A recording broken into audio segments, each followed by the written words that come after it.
Mario Lopez. What's up, y'all? Mario and Courtney Lopez joining us now on Zoom. Actress, reality star, author, and now new mama, Lala Kent. Welcome to the show. Thank you for having me. I'm excited to be here. Well, first of all, congratulations on your daughter. How has motherhood been treating you? You guys have kids, so obviously, you know, it's the best thing that will ever happen to you. For the first 2 months, I did nothing but sob because I couldn't figure out how to process my emotions. And that was the only way I knew how. I'm just completely obsessed. Yeah, it's the best, isn't it? And it just gets better too. Sorry. It really does, because even though you're sad that they're changing so quickly, when they start to smile at you or start trying to, in their little way, talk to you, it's just like, oh my gosh, you're so brilliant. Exactly. Every child is a prodigy. Right. What about the name? What inspired the name Ocean? Well, it seemed to be fitting. The way that it was brought to our attention was we were in Miami or in the Bahamas, I'm sorry. And we had passed this beautiful yacht named the Ocean Alexander. And I looked at Randall, and this was 3 years ago. And I was like, the name Ocean for a baby, we love it. He's a water baby, grew up in Miami. And it was so fitting because after I got sober, a part of my program is you figure out what God means to you, whatever version of God that may be. And the first thing that came to mind was the ocean is something that's much larger than me, something I can't explain. And even though it's beautiful, I don't get in it. I'm there's stuff in there that me too. Yes.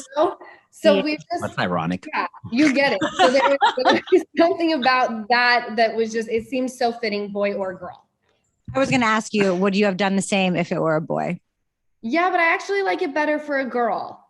She looks like an ocean to me. That's great. Okay. I heard a little rumor that you want to have another baby. Is that true? I do. And I think when Ocean turns 1 is when we'll start trying again. And I actually thought I was going to have to work really hard to get Randall to say yes to a second baby. And literally 3 weeks after she was born, he was like, let's do it again, right now. And when she's attached to your boob 24/7, you can decide when it's happening, but I'm tired. Right. It's always easier for them to say what they say, right? Because they're not doing it. Right. How is Randall doing, by the way? Randall is great. He's at a pickleball tournament right now. He just had his directorial debut with Midnight in the Switchgrass. He's doing great.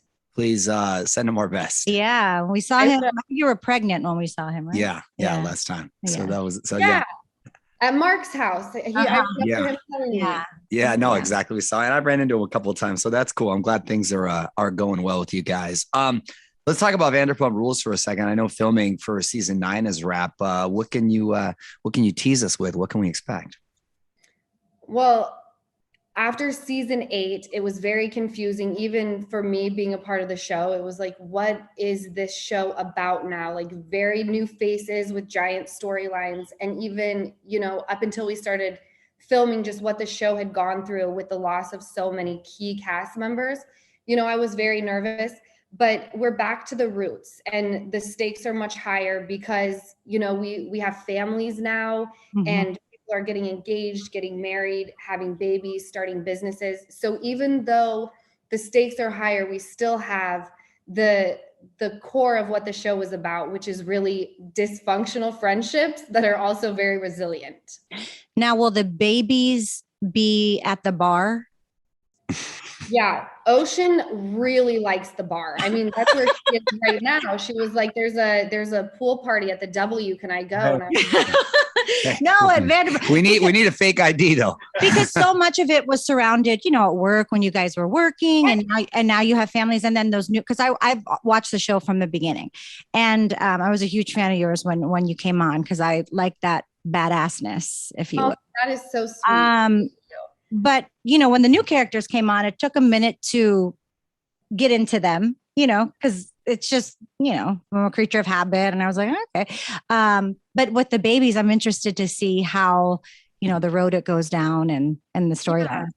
I mean, I want to say that we're lucky, but also not. In California, we play by the same rules as a scripted TV show. So because the babies were under 6 months, they could only film for 20 minutes, and a teacher and nurse had to be on set. A teacher? A teacher, yes. They're learning times tables now. They're okay. Because they act like social workers, the teachers too. Right. Hopefully they can learn some drink recipes as well. They're killing it as newborns. So a blessing that like they kind of were in and out, but also it was really hard because Sheena and I, even though it is real life, we had to abide by California law, and we had to leave our babies at home a lot. And that was a struggle. Right. Well, you've been keeping busy outside of that too. Tell me about this movie you did with Bruce Willis. I love Bruce Willis. Can I just tell you, that's a freaking legend, right? Every time I've done a handful of movies with him, and every time he steps on to set, I'm like, what's my name again? Where am I? What am I doing? And I was 5 months pregnant during this film. And I just think it's an easy watch. You know, if you're just kicking it on a Friday, sit down, popcorn, it's entertaining. And like I said, just a great, quick watch, which is what I like. You know, my attention span is about 22 minutes. I like episodes. And now you have even less time with a baby. Oh my gosh, I know, right? So you wrote a book, Give Them Lala. What inspired you to do that? I was feeling almost like every time I would walk into a room, even if people had no idea who I was or what I was about, I almost felt like I was being judged for choices that I had made in my past. And I didn't write this book because I thought like my life is so entertaining, I have to tell people about it because it's just so different from everyone else's. But it was almost like a purge for me. It was like, this is how it happened. This is why I am the way I am. And I hope that people can relate to it and really feel less alone, because you know, when you mess up, I don't think anybody is as hard on you as you are on yourself. And I found that it was a constant torture chamber in my mind. So like I said, it was a purge and me wanting people to feel like I have your back. I've gone through similar things and it's life and we move on from them. And you're going to be hitting the road as well, right? Is it like a book tour, but a little bit more? So Randall and I are taking our podcast, Give Them Lala with Randall, on tour starting November 30th. And we're excited but nervous because I'm like, am I entertaining in person? Like, I don't know. If someone's not editing me together, like, am I as cool as I think I am? You know, it's like, I don't know. It should be fun. I think it'll be a great experience. It'll be very interactive. I'm someone who, I look at people who have supported me for so long, and whether I'm a hot mess or, you know, trying to pull it together, I really have a diehard fan base, and I just want to like meet people in person.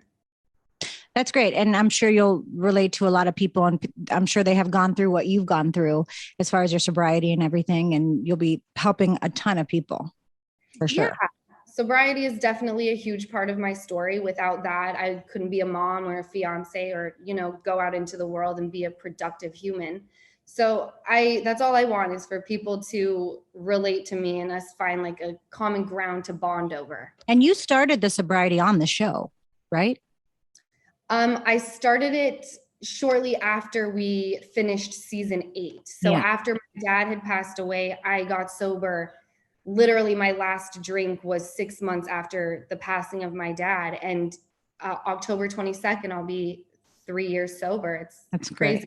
One day at a time. Good for you. Good for you. Nice. And hey, what was up with all those headlines about you and Megan Fox? What was going on there? Weren't those awesome? I wish that the real story was like as cool as the headlines. Well, what is the real story? And what was the headline and what was the real story? I think the headline, most of them said that I was trying to shade Megan Fox, but I'm just like, I'm not very passive. I'm more like upfront with my shade rather than like petty. I get petty with Randall, not so much with other people. No, that's your badassery. That's what you bring. That's like, you just lay it out. I love it. We'll go with that. My badassery. No, I was just like standing by the poster. My mom told me to turn around because it was a monumental moment for Randall, his first movie that he's directed. And I did a story, posted it, went in to watch the film. And then like within a few minutes, people on social media had like picked up on it. And I was like, damn, that sounds a lot cooler than just like my mom took a picture. Welcome to Hollywood. Yes. There you go. Well, Lala, congratulations on the baby and everything else you've got going on. And again, please say hi to Randall for us. And listen, please give them Lala wherever you buy books, almamario.com for her live show dates. Thanks for checking in. Thank you guys. See you soon, I hope. On with Mario Lopez.